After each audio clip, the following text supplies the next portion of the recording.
This is a step-by-step video of how to make a sanding fixture in Bobcad. The end part will be a 24-inch diameter disc with a 25-foot radius dish in the center of that. We're going to let Bobcad tell us how thick to make part, how thick to make the cuts to end up with that final part. Start out with a cylinder.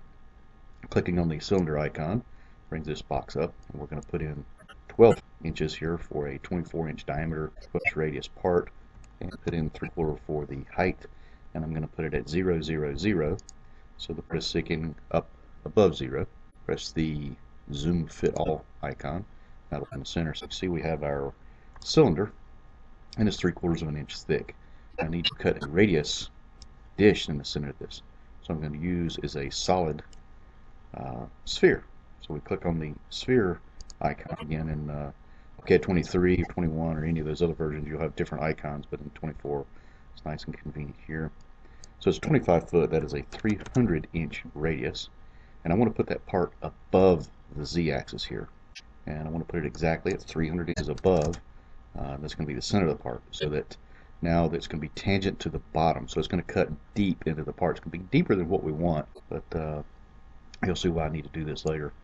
So click on that icon, and now we have a solid, and you see it kind of takes up the screen, and it's really kind of in the way. So let's go over here to our view top, and we'll go down to, let's try view right, and there you see the disc at the bottom and the solid at the top. So now we need to subtract the 25-foot sphere from the radius cylinder at the bottom. So I'm going to go up here to solids, subtract, and I'm going to click on the part that we want to keep. It's here. I'm going to keep the, if I can get it to select here, rotate around, there we go. I want to keep this part, so we select that first. I want to subtract this part, so we click that second. Then we have the part selected, right click, and then left click on OK, and it has subtracted that sphere. Now, the problem with this, as you can see, it's much thinner than it was, because we put this point basically to the end. So let's cancel here. And I need some edges so I can tell exactly how thick this is. So let's go to Utilities and just do Extract Edges from Solid. I'm going to click on the Select All icon. Now everything is selected. Right click and click OK. Now the edges have been subtracted, but it's very just blue, and the edges are blue, so all these are together. So what I like to do is come down here to the Layers tab, right click, add a new layer. We're going to call this one Edges, and hit enter. Now I have a layer called Edges that we're going to use. I'm going to this one active on CAD just for now, so we can be on the solid model. The select mode, so I'm going to select all, and we have just selected everything. Now I'm going to go back and put it on just the solid without clicking on one of these edges, down in the middle of the solid part again. And what that has done is now we have deselected the solid, and the edges are still selected. Now you can see it looks of the red, that's the edges that we just subtracted. Now those are selected and the solid is not, so I can go to Edit, Cut. Now I've cut those out onto the clipboard. I'm going to go and change active to Edges, and let's blank out the CAD just for now so we have a blank screen. Do Edit, Paste. Now I can see the two edges are clear, and I can use these to do some math with. So let's do Utilities, Measure, Two Entities, and what that's going to do is tell us from this line to this line we are 240 thousandths apart, well, plus a tenth. So that tells me that we've cut basically about a 509 thousandths too deep, so we can move up, and that's what we want to do next. So let's close this. We know it's going to be 5099 is how high we can make the part. So I can easily go back, put it in select mode. We can select these. Let's delete that for now. Turn back onto the CAD model. I do back up, or we can just start again if you want. We can click the whole entity, right click, click OK, delete button, and the solid part is gone, and we can start. Let's go do this part again now that we know how deep to make it. It's going to be a cylinder, and the numbers already put in there for us. It remembers what we did last time, so just click that, and we are back to the 3/4 inch thick cylinder. Click the sphere once again. It's at the same point, only this time the z-axis I'm going to move up. Instead of cutting right at tangency point, I'm going to make it that 509 9. And that should put us up in the z-axis high enough to where we can use the part. Now once again, you see the 25-foot shear is huge, so let's go back and do a right view, and now we can see the subtraction. This is an illusion here. This actually does touch, but in Bobcad it looks like it's kind of over exaggerates it, so you can see what's going on. So now we're going to go to solids, subtract, click on the one we want to keep first, and then we click on the one we want to subtract away second, and it's subtracted, and then right click, left click OK. Now we have the dish, and this is now 3/4 inch thick, and if we want to check that, we can do the same thing we did earlier, where we do utilities, extract from solid, use the click all, right click, left click OK. Now the edges are subtracted. Now let's do the same cut maneuver again. Let's select everything, go out here in the middle of the solid part, deselect the solid. Now we're going to do edit, cut, go back down here to the, well, you see we have a problem. I've worked everything in edges. This was active, so now we're going to turn CAD on active, turn this one on, and we'll do the same thing, only we'll just post it in this one just to keep going here. Do edit, paste. So now edges are actually in CAD, and CAD is edges, but you can fix that if you'd like. So now let's do utilities, measure 2 inches from this line to this line, and we can't see our measure, so we can just easily expand out, and now you can see it's exactly 3/4 inch thick. So there's how we create the model, and now we're ready to cut the part. Let's come to the cam tree, and we'll take away that cam tree. Let's do the milling stock. Now we need to define some geometry. So let's go to view top, view all. So we're looking straight down the part. I'd like to define a nice square piece of stock that we'd make this out of. So I'm going to use the rectangle to make a 24 square piece of plywood that would make this out of. Again, we're going to leave the center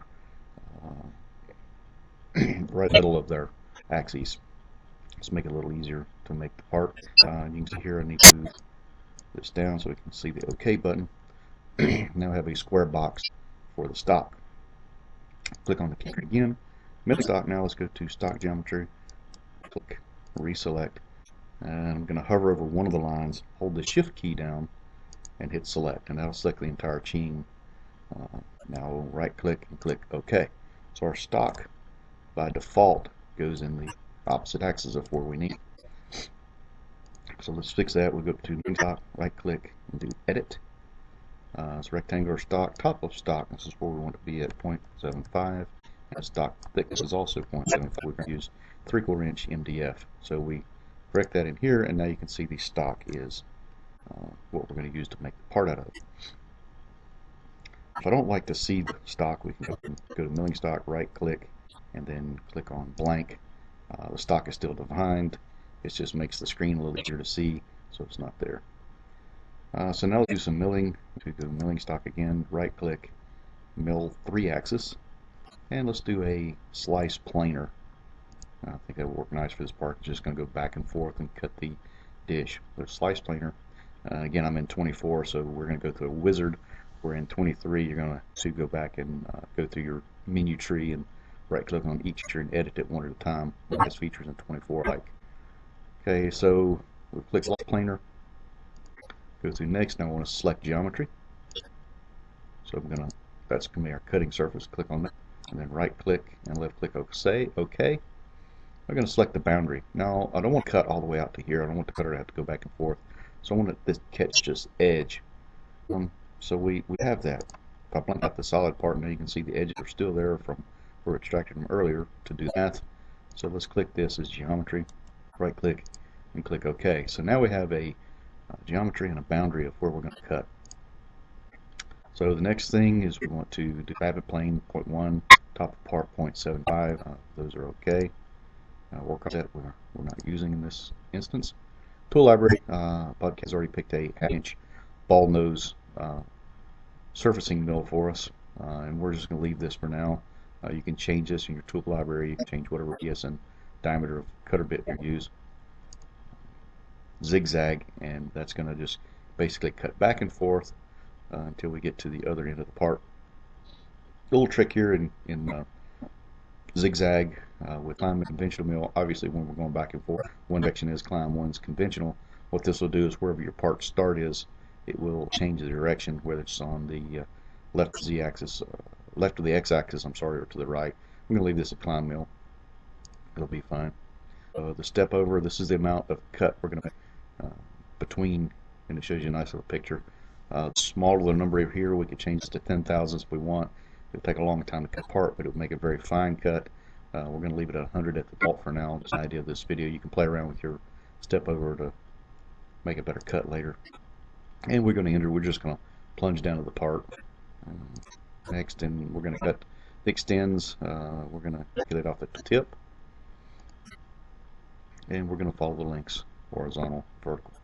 So now we have that defined, and job's fine, the planer's defined. Let's come over to Cam Part, click on Milling Tools, right click, compute all tool paths, and Bobcat will take a while to calculate all the cuts that it needs to make. It's going to make nice smooth radius cuts through the middle of the dish.